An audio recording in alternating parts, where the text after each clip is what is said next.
Welcome to Trust, Then Know, the Jackie Boyd Podcast, a podcast providing education, information, and mostly inspiration that will help you become the best version of yourself. Join host Jackie Boyd for engaging and intriguing conversations. Now, Trust, Then Know, the Jackie Boyd Podcast. Hello, and welcome to the second episode of the new year of the Trust and Know, the Jackie Boyd Podcast. We're on every major podcast platform, Amazon Music, Apple Podcasts, Spotify, YouTube, and now Instagram. We come on every second and fourth Tuesday of the month, and we want to bring you people who have something to say. I have a wonderful doctor here, Dr. Janette Edwards. She is a licensed clinical social worker, and I happen to know her personally, and she is wonderful. Hi, Dr. Edwards. Hello, Jackie. It's good to see you again. I know. Good to see you, too. Listen, this month, Dr. Edwards, the month of January, people are starting the new year with all type of goals, all type of initiatives. And by the time they get to the spring, they may have stopped. So I want to talk to you about the psychology of discipline, because for some reason, it's the discipline piece, I think, that keeps people going in and out, or they start and then they stop. So that is a really important topic, especially at the top of the year, because we can give some people some tips or information about how to stick with things. I know for me personally, Dr. Edwards, I would be a lot better. So, but first, before we jump into that, I just want to talk to you a bit about you, because you've been in this profession for about, 25 years? About 25 years. I see couples, I see individuals, Okay. Women, children, and adolescents. Okay, Yes. okay. What inspired you to become a social worker? I think the inspiration came from watching my own mother. I always saw her providing support and care to other people. And so I think that's a natural thing. That was a natural thing within my family. And I especially enjoyed the coursework Okay. in college. And so it's very satisfying to me. Okay. To be able to see a situation, to be able to see the root cause of a situation, and be able to, along with a person, develop a strategy to be able to establish goals and help them to be able to solve whatever the situation is. Right. Most problems are solvable with communication. Is that right? I hope so, yes. Okay. Yes, most problems are, but I think it requires ownership. Got That it. you have to own the situation, and if you own the situation, then you can take steps to solve the situation. Got you. I often say that if we just own our piece of it, there are parts of things that don't belong to us. I say that. Yeah. It's a boundary issue. But the parts that belong to us, we need to own it. I think a lot of times people become defensive. They don't want to acknowledge what they contributed to a situation, and then it just morphs. But if I can just own, my late husband used to say, I just have to keep my side of the street clean. Okay. And I think if we all came to a situation, to a conflict, to a problem with that mindset, it could help. We may not need to go deep. We just own ours and then apologize for ours. Exactly. Just move forward. And just move move forward. Just have a willingness to look inside of ourselves to see what part is ours. Right. And then take responsibility. Got you. And this is a little veering off our topic a bit about, and maybe not. Why do you think people have a hard time acknowledging their piece? I think it's the ego. The ego. I think that when someone acknowledges vulnerability or ownership in the situation, I think that there's a fear of judgment. I think if a person, I go back to just what I said. Yeah. It's ego. It's if I own my vulnerability, then it makes a lot of us think that it makes us less than. And I think it makes us Great. Yes, I Yeah. think to be authentic, to be genuine. In my mind, that gives us power, that gives us status. And everybody doesn't understand the word grace. You know, and I think the forgiveness, you said it makes us less than, it also makes us feel weak. I guess that is less than, But to be human is to be weak. is to be able to err, Yeah. to be human. We don't just get stuck in one place because we might mess up. Yeah. It's all about learning Yes. from where we are.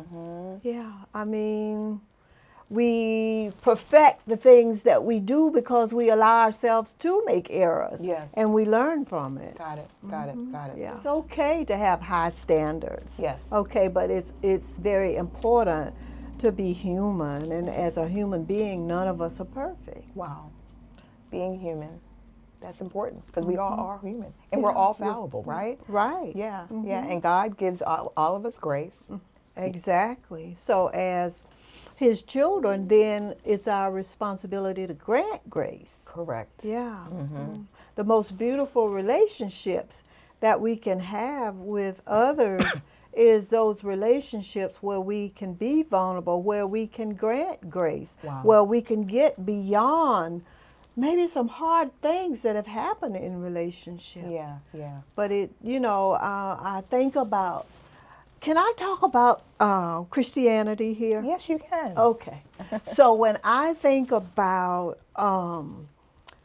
how God loves us, he loves us unconditionally. And he calls us to love others that way. That's hard Yes. to do. But if we are able to give that kind of grace and to give that kind of love, we have the most wonderful relationships. I think most people we're afraid of being hurt. We have our past traumas that affect us today, right? They could be decades ago. And we've built I'm speaking from my own personal experience. We've built a shell around us. You know, in my mind, I'm thinking, that's not even, we don't have the ability to protect ourselves, right? No, we don't. We don't, but we think we do, and maybe that's the ego too. And anything that looks like, sounds like, smells like, walks like, tastes like what we experience, we're putting the guard up. Exactly. And I don't know. And for me personally, as I do the work this year, I'm committed to helping to be better in that area. I don't begin to know how to bring that down. You talk about a shell around us, and I see that as defenses. It's protection, and I think it's normal. It takes a lot of work Yes. to knock those barriers down, but I think it's a supernatural thing. Yes. That you relax the boundaries, because I think you have to trust beyond yourself. And I think if you've been in a traumatic experience, if you've been in a relationship with somebody that where you've been hurt, I think you take baby steps to get to know you. First of all, you establish boundaries. Because boundaries create safety. Boundaries are like fences, okay? But with a fence, you can have a gate there. Right. So you can go out. Yes. So you make progressive steps to get to know somebody. You establish your boundaries right up front. You see if those boundaries are going to be honored, okay? And if they're not honored, then let them stay outside the fence. Right. But I think that to recover from trauma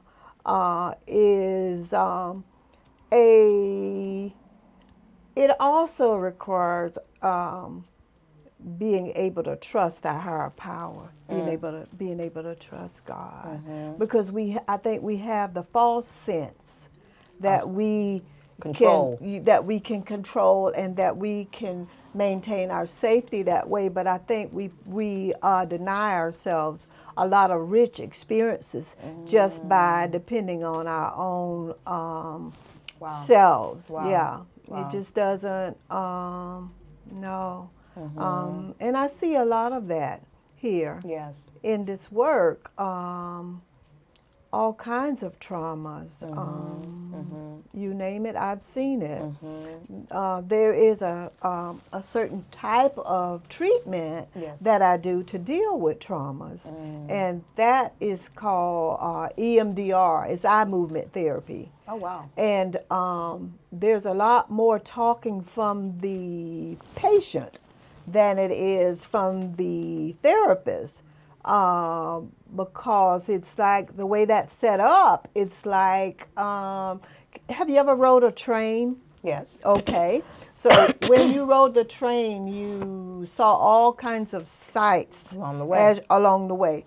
And that's the way that therapy works, is it desensitizes you to the traumas that you've been through. It's a freeing experience to do that. Wow, that is so interesting. Yeah. What is it? EMDR, eye movement therapy. It's the kind of therapy that was used with Vietnam veterans years and years ago. Okay. But now it's used with anybody who has experienced a trauma. Wow, Yeah. that is so interesting. Wow. Yeah. I love this conversation. I feel like I'm in a session right now. I might need this. We all need to be able to talk. Yes, Yeah. yeah.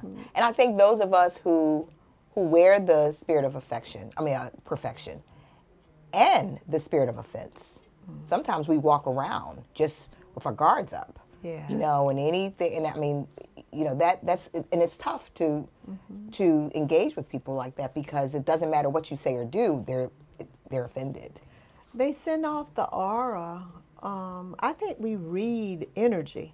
Oh, yes. And they send off the aura of stay away. Right. Yeah. So it's not so easy to get close to those people. We may not know, but we perceive things. From them. So, yeah,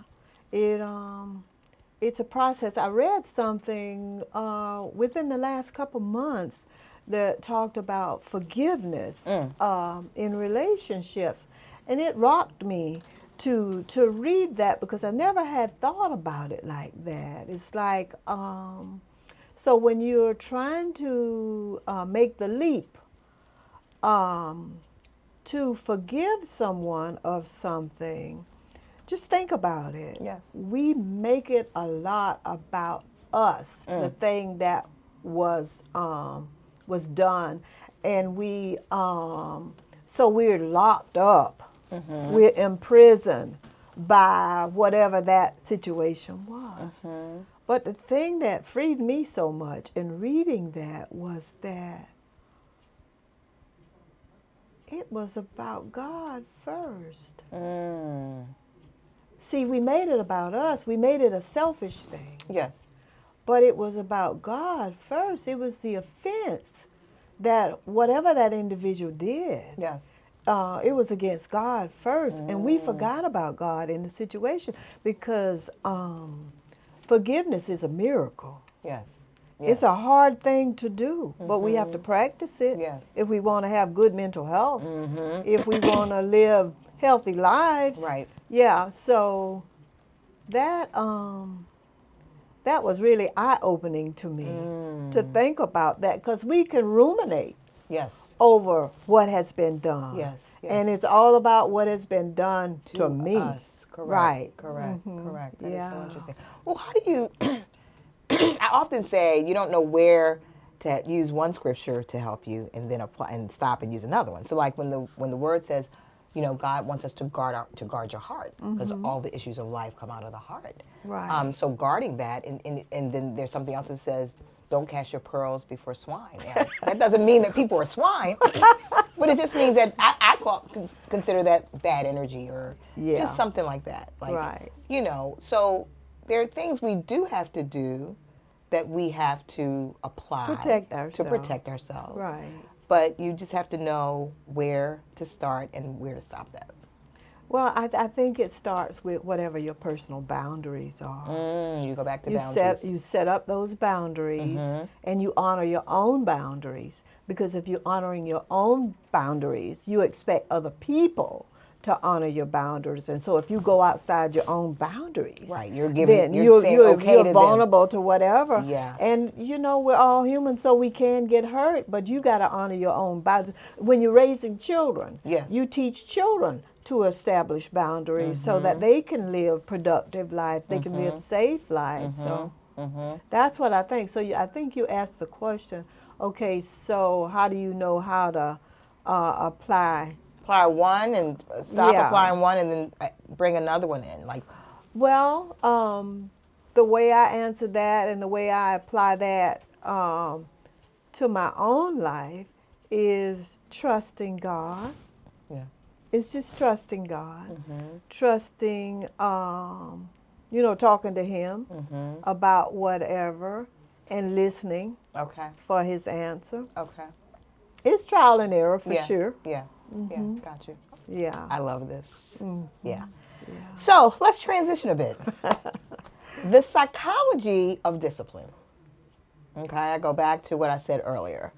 A lot of people are starting a lot of things. They have their, what are your goals for the year, and what are you planning to do, and what are you starting? A lot of people are starting in the gym. Why is it that we don't stick with things? What is the psychology behind discipline? I think, first of all, with discipline, you've got to know why you're doing what you're doing. Okay. And who you're doing what you're doing for. Okay. That's what I think. I think that discipline is about building a habit. And I think if we're willing to go at whatever that goal is, whatever it is, if we're able to go at it over time, not try to go at it. Let's say if you had a weight loss goal, that I'm going to lose 30 pounds in 3 months. I might lose that, but I'm going to burn myself out in that time. So if I build a habit gradually and I build it in a way that is consistent, then I can maintain the habit. Okay. Yeah, I liken it unto preparing for a marathon. When you prepare for a marathon, the first mileage that you do in a marathon is 3 miles. Okay, so you keep building from 3 miles. You go from 3 to 5 to 7 to 9 to 10 to 12, and you do 15, and then one day you do 20. Wow. And you're ready for the marathon at that point. But you see, you're building it. You're building it gradually. So with these goals that people set for the new year, those things, they need to ask those questions. Why am I doing this? Okay. Okay. Who am I doing it for? Okay. Because if you're not doing it for you, it's not going to last. Got it. Okay. And if you're not doing it because you want to do it, it's not going to last. So you got to do what's comfortable for you to do, and you increase, you increase it as you go. Got it. On a gradual basis like that, and it builds a habit, So I read this book, Atomic Habits by Right. James Clear, and he gave the suggestion of habit stacking. So if you're already doing something and you want to start doing something else, stack it to the habit you've already developed. It just makes it easier for you, as opposed to, not that you don't establish new habits, but if you already have one, don't make the brain have to do extra work. Just stack it to the habit that you've already established. But yeah, I think that people who, whether it's in the gym or whether it is, whatever, we have to find a way to stick with things. And that's always a challenge. My daughter and I were talking about this because, I want to get back in the gym. She got back, and I said, I don't want to go back if I'm not going to stick with it. You know, I did it for like 6 months good, and then I stopped. And not that I'm a lover of the gym, but I did see the results. And I think you also have to make it more than about the physical. You know, working out in the gym is also about the mental. And you need to make it convenient for you too. Because if you have to go to a gym, that might not be the most convenient for you. Right. So make it convenient. You know, when you work out, I tell my patients, that's a part of the treatment that I do with patients. Okay. I tell them that a lot of people use medications to treat anxiety, to treat depression and conditions like that. Yeah. But if we keep a regular physical regimen of a workout, that releases endorphins, which then in turn turns into serotonin, epinephrine, all of that has a calming effect to us. And I think for myself, I learned to do that years and years ago. I used to work in an ICU environment with children, and in that environment I saw all kinds of traumas and a lot of death and dying. And I learned that you work in different spheres. You work in the physical, you work in the emotional, and you work in the spiritual as well. And the physical part of what I did was I told myself I was giving myself a gift. And the gift was a workout every day. 5 days a week. Wow. And it didn't necessarily have to be in the gym, but I would put my running shoes on and out the door I would go to do that. But it just, the effect of doing that is like, I feel burst of energy. You know, if I do that in the morning, I feel bursts of energy all morning long doing it. And I know that it's healing, and patients come back and tell me, it's working. It's working. So it's not just discipline is it's a mind-body connection. This is what I said. You gotta know why you're doing what you're doing, who you're doing it for, and if you're doing it for you, then you just take baby steps. And you do it consistently, and just keep at it. A little bit at a time. A little bit at a time. So you don't start off running the marathon. Yeah, no. You got to start off. You might even start off doing a mile. Yeah. You might even start off doing a half mile. Yeah. I was on the weight bench the other day, and I was talking to my son who picked up 250 pounds. Oh, no. And I said, that's too much weight. You should never do that without having a spotter. Right. So he listened, and he didn't. So, so I was in my own garage. Yeah. And I had 60 pounds on that thing, pressing it. But I had worked out with some free weights before that. Okay. So I had reached my limit with that. So I didn't follow my own rule. Okay. I picked up that thing, and I had done it maybe 20 times. Did you? I did, but ooh. You felt it. Yeah, I felt it. It was too heavy for me to get it back up there that last time. Yeah. Wow. Yeah. But you started, I guess your point is before you could do that, you were doing the free, less. Yeah. Got it. And so, and it's the benefit of it. It's the benefit that I'm looking for.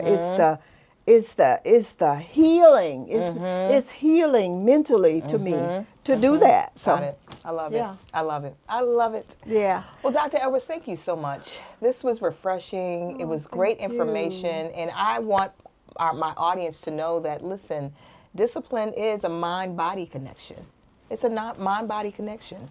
And habit stack. If you have a habit that you have already established, don't make your brain have to think about something else. Just stack that the new habit you want to adopt, attach it to what you've already established, and setting boundaries. Right. It's so important. Yes. Set your boundaries. Yeah.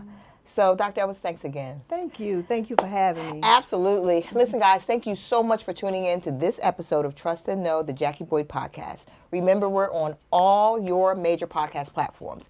Amazon Music, Apple Podcasts, Spotify, YouTube, and now Instagram. All you got to do is put in Trust, T-R-U-S-T, then T-H-E-N, no, K-N-O-W, and you'll find all of our episodes.